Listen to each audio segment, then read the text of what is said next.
Hello, and welcome to another episode of Rico'S Rants. I'm your host, Rico DiGiorgio.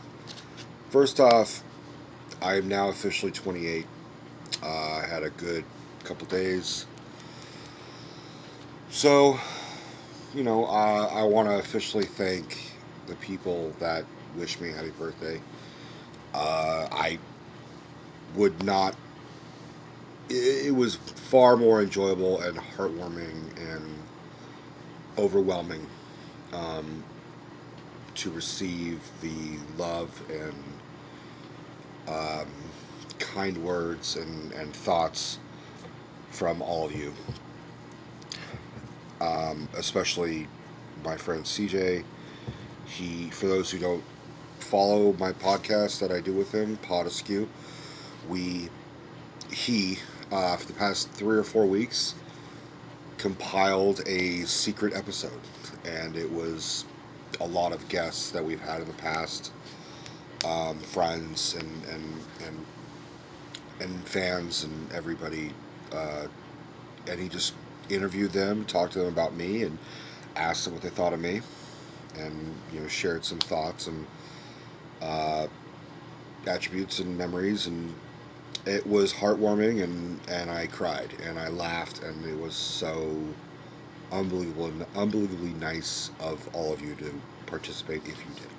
For those who didn't and still wish me a happy birthday separately through text or whatever, thank you. Really appreciate it. I had a last night I got far too drunk and it was worth it. And today spent just a very low key official birthday, just hanging out, watched a movie, and hung out with my mom and my mom's boyfriend and Stephanie. And Stephanie was awesome. Got some great gifts. And so that being said, the other night I went and saw a fucking movie. Now I am kind of this is kind of going to be a little bit more of a rant than a review. Hence Rico's Rants. I saw the 2019 remake of Child's Play. Now, I have done a Child's Play franchise rant, previously, and I have not really put any thoughts out of this remake when it was first announced. I mean, my initial reaction to them saying they're going to make a new one and it was going to be separate, almost in spite of the Mancini franchise that is the linear and original franchise, starting from Child's Play 1 all the way to Cult of Chucky, as well as the TV show that they're going to be airing at some point in the future in 2020 or whatever. And Chucky is a part of my life. It was, I talk about how like the first horror movie that I really appreciate horror movies on was Halloween, the original '78 Halloween. It was the first movie I saw with my buddy Michael.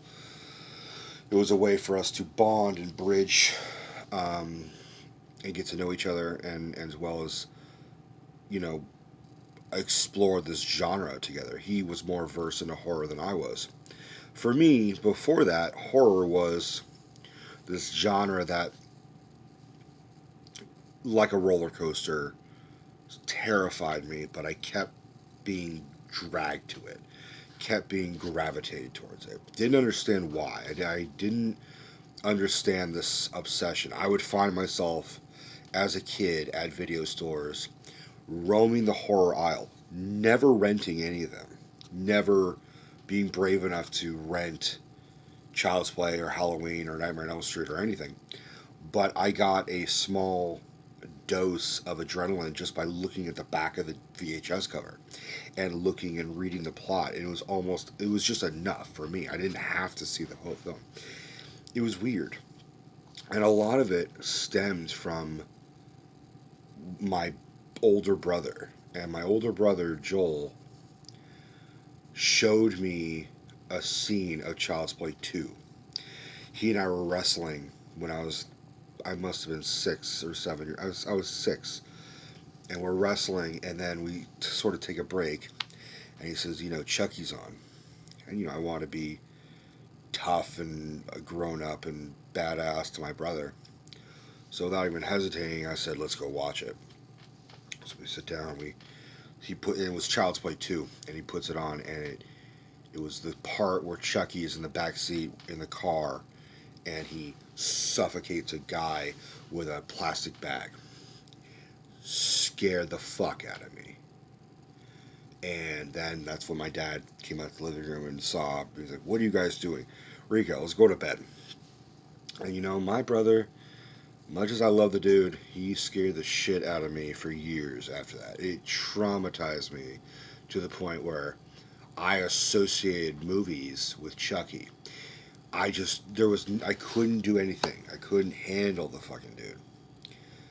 Not to mention, I did have stuffed animals when I was a kid, and toys and action figures and and stuff like that. So I was kind of for about 2 years just not okay, and then it sort of stopped for a little while, and then around 1998, it all came back again because Bride of Chucky was coming out, and his motherfucking face, his stitched up, fucked up face, grinning like was everywhere. Fucking billboards, newspapers. But that obsession and weird, like, being drawn to it came back to the point where I actually had a cutout of a newspaper thing, advertising movies in the newspaper, and I put it in my pocket, and it was so bizarre for me, but it was this, my own weird little secret thing. So then eventually, I watched Seed of Chucky. I saw Seed of Chucky for the first time when I was visiting friends in Panama. They had moved to Panama, and they had DVD rental stores where you can rent a movie for like 50 cents or $1 or something.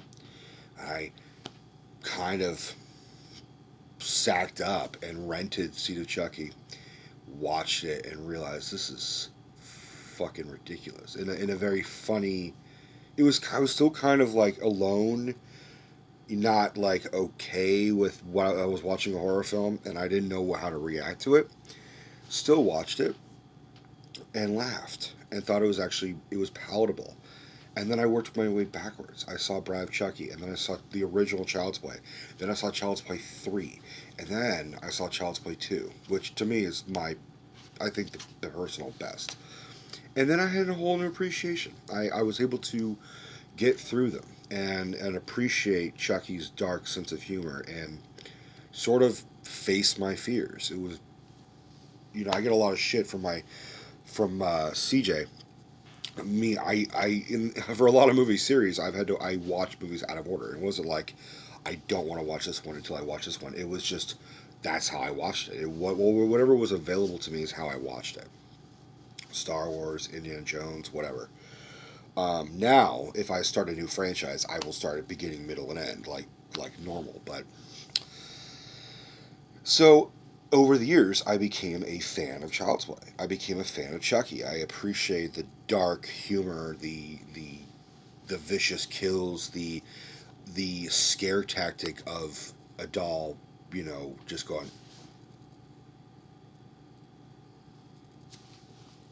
kind of just being silent and deadly, and having and Brad Dourif's voice for was almost it was like Jack Nicholson. He had a very drawl to his voice, and I appreciate it. That being said, when they announced this remake, I was less than enthusiastic and less than thrilled. Kind of like Universal's just doing this to say fuck you to Don Mancini. Like, I really was just not happy with this. Um, and I went into this trying to keep an open mind. I saw the trailer.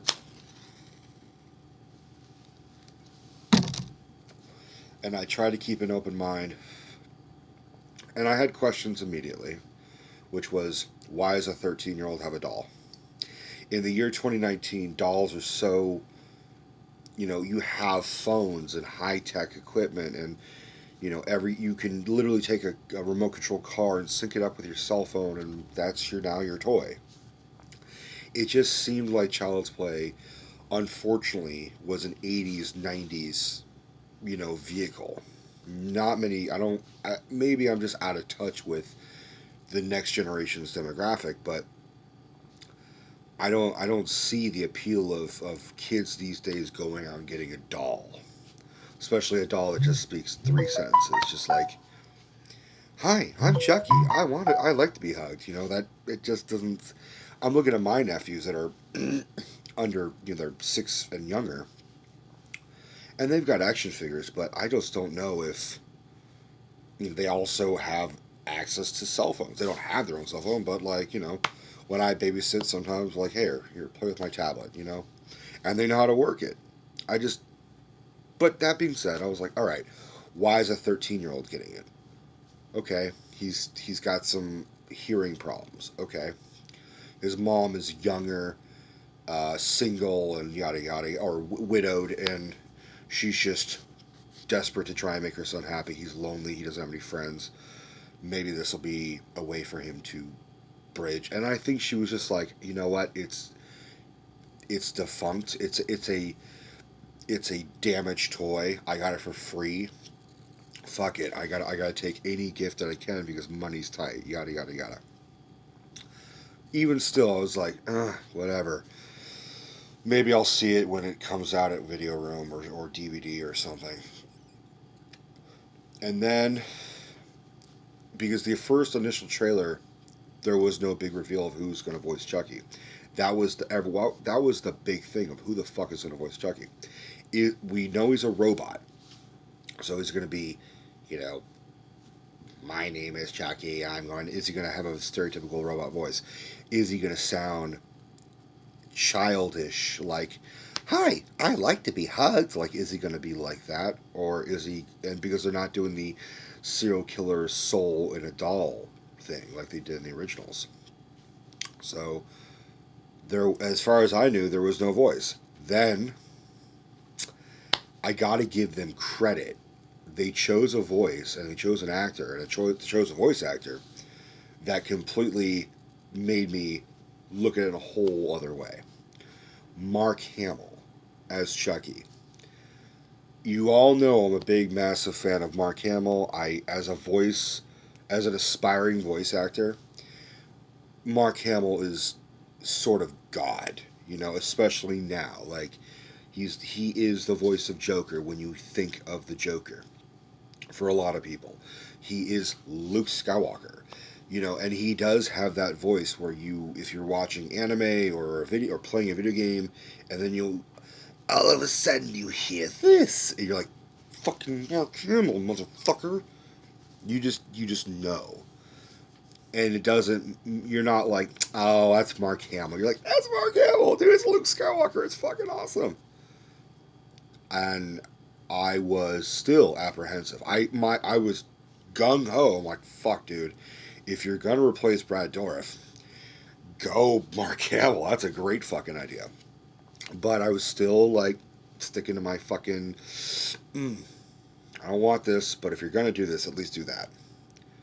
That being said, this movie I would give a B minus, and the reason why, the movie is inconsistent with how. First off, the doll looks like shit. I'm sorry, especially with 2019 technology, and I just rewatched Child's Play 3. Chucky almost looks more effective and realistic and fluid with how he moves in Child's Play 3 in what, 89 or 90 or something, or whatever the fuck it is, 92, than he does in 2019.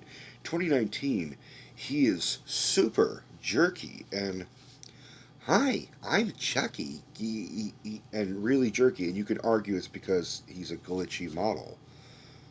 But then there are many times where you see or at least hear or get the impression that he's sprinting. or moving, or and there's one part where he just jumps fucking super high in the fucking air to stab someone.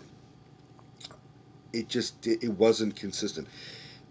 Stephanie, who watched it with me, who's not a slasher fan at all, did this because it was something I really wanted to see. It was close to my birthday. She's like, "This is for you, but I'm happy to do it for you." Got to give her fucking tons of love for doing that.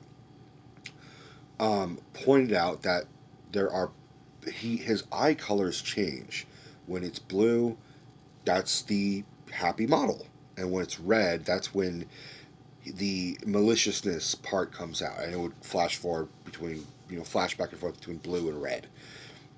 When it was red, he had no inhibitions. He was able to, he had no restraint. He was able to move and be more actionist.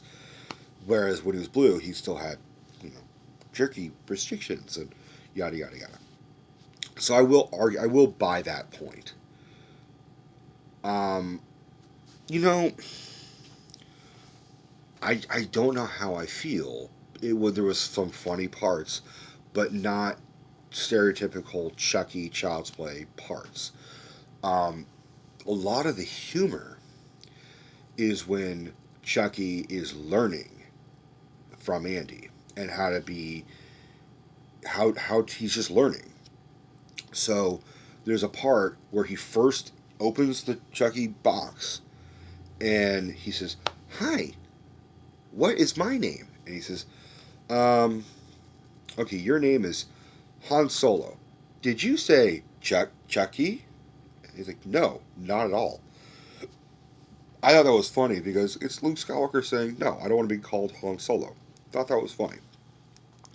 And then Andy, he said, "Oh, I'm Chucky. What's your name?" "Andy. Sup." So he's like, "Hi, Andy Sup," and calls him Andy Sup.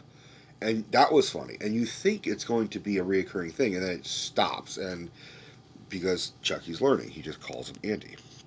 There's a part where Andy's new group of friends are captivated by Chucky because he's doing and saying things that normally he wouldn't do, like cursing. And so they get him to pretend to stab another stuffed animal and tell him to say, "This is for Tupac, bitch," or this is for Tupac," and stab the thing. And when Chucky does his first official kill in the movie, he stabs a guy and says, "This is for Tupac," and stabs the guy repeatedly. That was funny. It was funny because of the innocence of it. And I got to give Mark Hamill credit and the director's credit. Chucky is an innocent in this. All he's doing is trying to please his best friend. He doesn't understand that what he's doing is wrong. He is just trying to make Andy happy. There's a part that really fucked with me, and Stephanie can vouch for this. I was cringing, and it was getting under my skin. I was not happy. I'm a big cat lover. You guys know I got Dino. I've loved cats and kittens my whole. I love dogs too, but I'm more of a cat person. Andy has a small cat named Mickey Rooney because of course. Um, to be fair, I named my cat after Dean Martin, so I kind of related to it. And it was an orange tabby cat, and I had an orange cat when I was little. So I'm immediately like, "Oh, what's gonna happen to the kitty? It's a horror film. All kitties die in horror films. Nothing. There's no. It's gonna die." So the cat scratches Andy because Andy scared it, and Chucky is, "Why? Why did he do that?" "Oh, he was just mad." And Andy goes to get a bandage, and you hear the cat yowling and hissing. He goes back, and Chucky is strangling the cat, and he lets it go after Andy says, "No, no, stop! You can't do that." He tells him, "You can't do that," and you think that's going to be the end of it because Chucky doesn't know any better. He's learning. And then later, Andy comes home and finds the cat had been stabbed repeatedly and killed. He says, "Chucky, why did you do this?" Like, "He hurt you. Now he'll never hurt you again." Like, he's just trying to protect his best friend, yada yada yada. That fucked me up. And what even fucked me up even more is later that night, Chucky is standing in the dark, kind of staring creepily at Andy, and then he records. It seems like almost everything, so he can learn. And he throughout the film he plays back his recordings as a way of taunting Andy or as a way of justifying why he killed people or did the things he did because Andy will say, "I just want this cat to go away." So Chucky will do the playback. And what's even more fucked up is he plays the recording of him killing the cat. So you just hear yowling and hissing and growling. And for me, that was the creepiest fucking part of the whole movie. It wasn't the severed skin face on a fucking watermelon. It wasn't stabbing the old lady. It wasn't fucking this. It wasn't fucking that. It was Chucky being so innocent and not understanding that what he was doing was wrong and doing the playback thinking that's you're happy, right? Because here's the sound of the cat being killed because that's what you wanted, right? Now, that whole thing was creepy enough. But then there's a part where it doesn't he's not being innocent Chucky anymore. He becomes malicious and he enjoys it. And he's basically saying, if they can't be your best, if I can't be your best friend, then no one can. And he says it in a very, you know, menacing way. So it's not just, oh, Chucky's an innocent victim. He's just learning and he doesn't understand. He knows what he's doing and he's doing it anyway. You know, I'm thinking if you're gonna go a direction, stay with that direction. But the doll just didn't look good. Um, the kid who played Andy did a great job. He was a total standout. I kind of gotta say that the kids who played his friends were awful. And it kind of, as much as I love like the Goonies and Stranger Things and the It remake, it seems like everybody's trying to do that now. Everybody's trying to capitalize on the Stranger Things Goonies thing.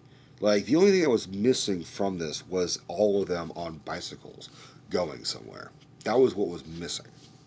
But there was the strong female badass kid. There was the chubby comedy relief kid. There was the token black kid who's kind of a dick and kind of not a dick, and you kind of like. And then there's the main leader who has something wrong with him that has to overcome. He has the hearing aid. He's it's like the kid. It's like Stuttering Bill, or it's like the kid Sean Astin who's got the inhaler. That is a reoccurring trope. That is now like you like the '80s. Well, here you go. I felt like dropping the friends would have been better because it's all about these two entities that are best friends. One of them's a human, the other one's a robot. I thought that would have been just more interesting, and I gotta give them credit. They did do something that the original never explored, which was this friendship.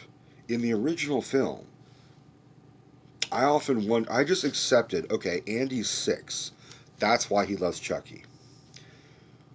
But you never see them really do anything. You see them play for like 2 minutes, but you never really see them interact and get to know each other and find out why Andy is dependent on Chucky.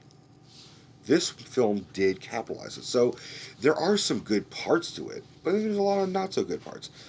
The guy who played Detective Mike, not funny, and tries to be funny and has so many dad jokes that for me just I didn't like his angle, and I don't blame the actor. I think the actor did a fine job with what he did, but I kind of wanted a more traditional, like Chris Sarandon Detective Mike. I wanted that, hard boiled detective cop, but he was just too jokey. and I didn't think it flowed well with the character, especially since like everybody's fucking witty, everybody's deadpan, everybody's got a fucking joke. You know, there are funny people, but why are all the funny people in one fucking movie? That's another reason why I get a lot of shit for hating on Thor Ragnarok, because everybody's fucking witty. Everybody's got, a witty fucking one liner. It's not, the world's not that fucking funny. Um, I thought the ending was kind of abrupt. It didn't, when Chucky is vanquished or destroyed, it feels sudden. You're like, there really wasn't much of a third act fight between Andy and Chucky. It was over within a minute or two of introducing I'm thinking this is gonna be good. This is gonna be the fucking fight, and really it was just done, kind of, and then like one final scare tactic, and then boom, done again, and just done. The deaths. Some of the deaths are good. I do like the, you know, this is for Tupac kind of death. I thought that was really original, and I was really looking forward to them trying something new and not referencing the original. I figured if you're going to remake and go completely separate, at least go completely separate, and they did. And again, they made a whole new version of Chucky. I think I just prefer I prefer the original. It's more, you get to know what's going to happen for the most part. I think as much as I love Mark Hamill, I think he does a very good job at doing what he does. But I think Brad Dourif, serial killer stuck in a body, maybe old and a little dated, but I enjoyed the progression and the evolution of where he was going. I'm more invested, more interested in that story with how Cult of Chucky left off with Fiona Dourif and yada yada yada. I'm really into that. I want to see how that pans out and how that ends, and I want to see Alex Vincent come back and yada yada yada. So, did I hate the movie? No, but I definitely walked out of there disappointed. And I was told numerous times, don't go into this comparing it to the original. And I really, really try to keep an open mind. But I will say the best thing about it was Mark Hamill. But if you took Mark Hamill out of this movie, it would be like the remake of Pet Cemetery. Just God, weird decisions. Why would you do that? Oh, that's not good. Why would you? All right, fine. Yada yada yada. But I will say that one of the best things about this movie is the music. Holy shit, dude! What's his name? Bear McCready or something? That dude did some good music that I did not expect, because Child's Play just really doesn't have a theme. There's no. There's no Nightmare on Elm Street. There's no Friday the 13th. So for this music to kind of employ a lot of toy sounds and toy, xylophones and shit like that, it sounded creepy, and I really dug the music. And that was definitely a highlight. For Aubrey Plaza, I really have kind of had a massive crush on Aubrey Plaza, and even though I don't watch Parks and Rec, I've always seen clips of her character, and I love her deadpan, sarcastic, dark character. Like she seems like the type of girl that, like, I want to watch a movie about a serial killer. She's like, fuck yeah, dude, let's do that. And I dig that part of her, and I thought she was very funny and funny people. I think she's, to quote the movie Funny People, she's mousy, like a mouse you want to stick your dick in, like from fucking Jonah Hill. And that's kind of how I felt. And I dig the angle of having a young, single mom. Um, but the character for me didn't come off like a mom. She came off like a sister. She was very not maternal. She was just very much like, okay, the parents died.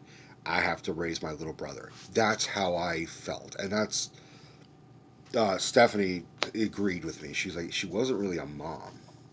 There was never a moment of, I get that this woman gave birth to this kid. It was, I got hornswoggled into raising this kid, and I'm still kind of like, trying to work out my. I'm still dealing with the fact that I'm young and hot. She just didn't seem like a mom. At least Catherine Hicks gave off a mom quality for Alex Vincent's character in the original. Hi, Dino. So that being said, is it a go out and see it? I mean, no, it's really not. And I don't understand all the rave. I don't get the rave reviews, and they're calling it brilliant. They're calling it a genius film. It's really not. I think a lot of the people that are watching it maybe didn't do what I did and kind of grow with the child's. Or maybe you did. I don't know. You tell me with what you prefer. Tell me what you thought of the remake of Child's Play. If this is a something to play with, I would have returned it. If they make a sequel, will I see it? Yeah, because I see everything. But I think I'd much rather see the Mancini storyline and have that have a good close ending, and then fucking do the fact that it's two separate things going on at the same time. I'm not a fan of. Like, imagine. I don't know how else to say it, but like, imagine. Yeah, there's really no other way of saying it. It's one original storyline that has been going on for 30 years, still going, and still kind of going strong in a good, weird direction, and then have a complete other storyline, and you get to choose. I just think it's shallow and spiteful of Universal to do that. I guess one of the highlights was seeing fucking Orion Pictures come on, because I haven't seen that since like what, 92. All right. That being said, guys, I did have a long couple days celebrating my birthday, so I'm ready to go to bed. But I love you all to death, and take care. Oh wait, um, no, I got nothing else. I guess just just let me know if you guys liked it. He's your best friend.